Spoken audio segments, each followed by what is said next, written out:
καινούριο που εδώ, άρα αυτό ήταν το επεισόδιο για σήμερα. Ναι, πιστεύω σε αυτό. Όχι, περιμένετε. Το φάσμα του T-Rex στο φάσμα. Αυτό είναι το επεισόδιο για σήμερα. Δεν έχω να σας πω τίποτα άλλο. Στο επόμενο επεισόδιο, όπως είμαι σε δε,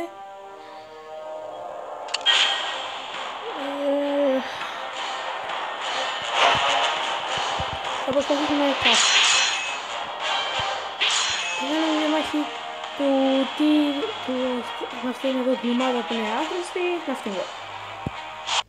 Βέβαια δεν περιμένω να νικήσω, απλά τι κάνω, όπως θα κερδίσω μόνο για μία ώρα και ξέρετε.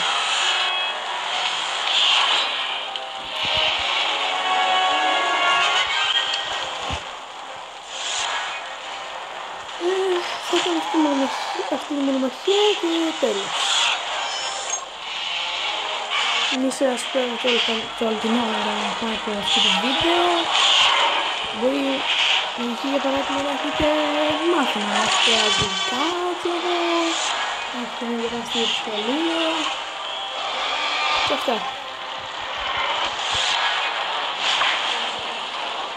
Και κάτι δεν πειράζει, απλά μια αρχή είναι.